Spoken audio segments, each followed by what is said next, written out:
श्री शिवाय नमस्तुभ्यम। हर हर महादेव। आप सभी का हमारे चैनल पर बहुत बहुत स्वागत है। भगवान भोलेनाथ की कृपा आप पर और आपके परिवार पर हमेशा बनी रहे।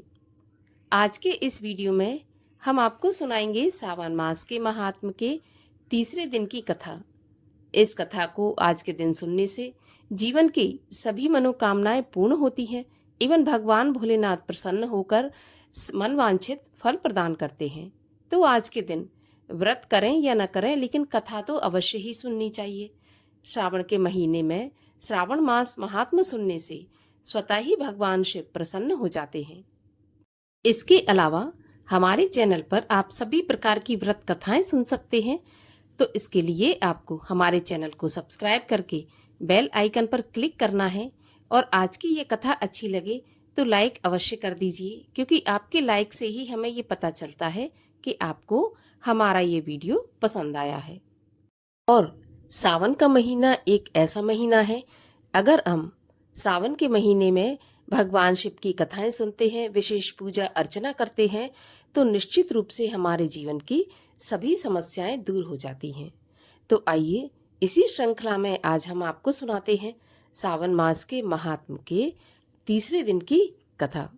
तीसरे दिन की कथा के अनुसार भगवान शंकर के शब्दों को सुनकर सनत कुमार जी बोले, हे भगवान, आपने व्रत समूह का उद्देश्य कहा। हे स्वामी, इससे मेरी तृप्ति नहीं हुई है, अतः आपसे हाथ जोड़कर निवेदन है कि आप इसे विस्तार पूर्वक एक एक करके कहें। हे देव, आप ऐसा खोलकर समझाएं कि जिसे सुनकर मैं धन्य हो जाऊं, कृतकृत्य हो जाऊं। इस पर सुरेश्वर ने सनत कुमार से कहा, हे योगीश, जो विद्वान श्रावण मास को नक्त व्रत करके व्यतीत करता है, वह 12 मासों में नक्त व्रत का फल भोगता है। दिवस की समाप्ति के 3 घटी पूर्व रात्रि भोजन नक्त व्रत के नाम से माना जाता है। इस नक्त भोजन में सूर्यास्त के पहले 3 घंटे के समय को त्याग कर अविष्ट समय लिया जाता है। सूर्यास्त के पहले के 3 घंटों को संध्या काल कहा जाता है। आहार, मैथुन, निद्रा तथा स्वाध्याय, इन चारों कार्यों को सायंकाल में बिल्कुल भी नहीं करना चाहिए। अब मैं गृहस्थ एवं सन्यासी के भेद से 2 प्रकार के नक्त भोजन की अवस्था तुमसे कहता हूँ, सो ध्यान पूर्वक सुनिए। जब सूर्य नारायण के मंद हो जाने पर अपने शरीर की छाया दुगनी हो जाए, उस समय सन्यासी के लिए नक्त भोजन व्रत कहा गया है। शास्त्रों में गृहस्थी के लिए नक्षत्र उदय होने पर रात में किए जाने वाले भोजन को नक्त भोजन व्रत बताया गया है। ये तो रहा गृहस्थियों के लिए। अब शास्त्रों ने जो कुछ सन्यासियों के लिए कहा है, वह अवस्था मुझसे सुनो। रात्रि काल में निषिद्ध हो जाने से दिन के अष्टम भाग में भोजन का विधान है। गृहस्थियों को विधि द्वारा रात में नक्त व्रत करना चाहिए। सन्यासी, विधवा तथा विधुर पुरुष सूर्यास्त के पूर्व भोजन करें। पुत्रवान, आश्रयहीन तथा स्त्री विहीन, पुत्रवान, विधुर रात्रि में बिल्कुल भोजन ना करें, क्योंकि पुत्रवान भी आश्रमी ही होते हैं। विद्वानों को चाहिए कि स्वाधिकार अनुसार नक्त व्रत करें। श्रावण मास में नक्त व्रत करने वाले प्राणी को उत्तम गति की प्राप्ति होती है। श्रावण मास के आ जाने पर पहले प्रतिपदा तिथि में प्रातःकाल ये संकल्प करना चाहिए, मैं श्रावण मास में 1 मास तक ब्रह्मचर्य व्रत धारण करके प्रतिदिन प्रातःकाल स्नान करूंगा। नक्त व्रत, रात्रि शयन तथा प्राणियों के साथ दया का व्यवहार करूंगा। प्रभु, यदि मैं इस व्रत के आरंभ होने के पश्चात और इसकी समाप्ति के पूर्व मर गया, तो हे दीनानाथ, हे जगतपते, उस समय आपके प्रसाद से मेरा यह व्रत परिपूर्ण हो। इस प्रकार मास के आरंभ में संकल्प करके नक्त व्रत करना चाहिए। भगवान शंकर ने आगे कहा कि इस प्रकार नक्त व्रत करता हुआ व्यक्ति मुझे अति प्रिय हो जाता है। अति रुद्र से ब्राह्मण द्वारा या स्वयं रुद्र का 1 मास तक जो अभिषेक करता है, हे ब्राह्मण, उस घर पर मैं अत्यधिक प्रसन्न होता हूँ, क्योंकि जैसा कि तुम जानते हो कि मुझे जलधारा अति प्रिय है। या रुद्र का हवन करें, क्योंकि वह मुझ में प्रीति वाला है। इस मास में जो प्राणी अधिक स्वादिष्ट भोजन या उपयोग की जो वस्तु हो उसे संकल्प द्वारा ब्राह्मण को देकर उसका त्याग करे, वह मुझे बहुत प्रिय है। हे ऋषिराज, अब मैं तुमसे उत्तम लक्ष्य पूजा की विधि कहता हूँ, सो सुनो।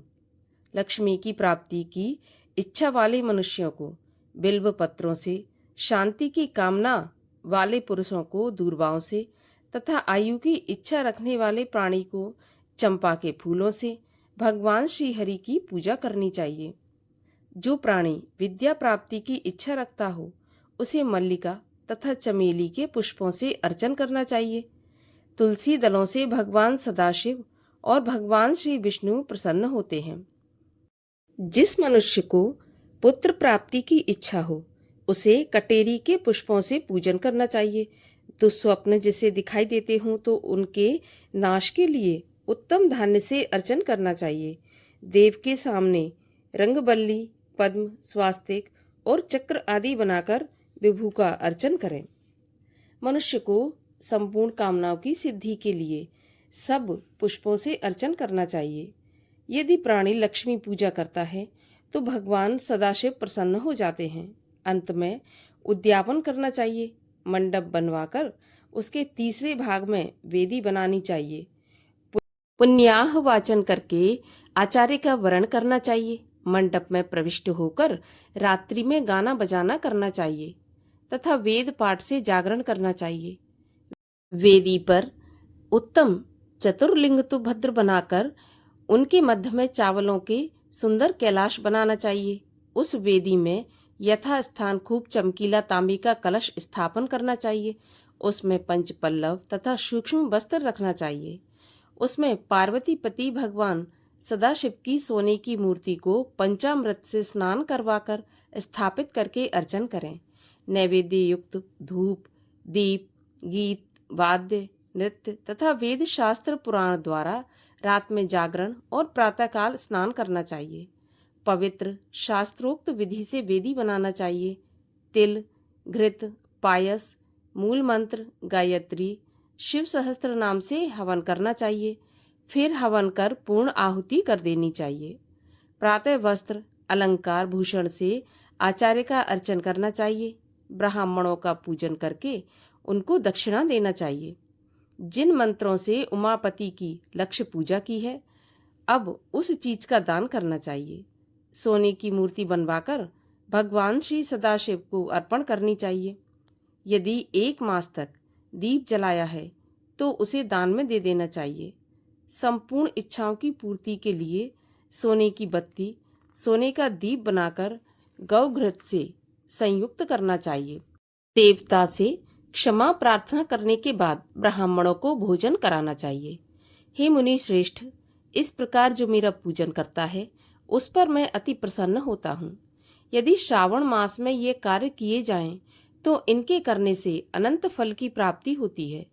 इस मास में अपनी किसी प्यारी चीज का त्याग करके वह चीज मुझे अर्पण की जाती है तो तुम मुझसे उसका फल सुनो। इस लोक अथवा परलोक में वह वस्तु लाख गुना अधिक प्राप्त होती है। फल की इच्छा त्याग करने पर यह फल होता है। निष्काम करने पर उत्तम गति की प्राप्ति होती है। जो मेरा भक्त रुद्री पाठ करता है वह प्रति अक्षर करोड़ वर्ष तक रुद्रलोक में जाकर निवास करता है। पंचामृत के अभिषेक से मोक्ष प्राप्त करता है।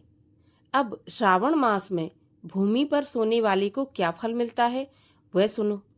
हे योगीश, मूंगे या हाथी दांत से बनी हुई या चंदन की बनी हुई, नवरत्न से जड़ी हुई, मृदु गरुण चिन्ह के संपन्न कपड़े वाली रुई से भरी हुई गद्दे युक्त, रमणीक झालरदार तकियों के संपन्न शैया उसको प्राप्त होती है।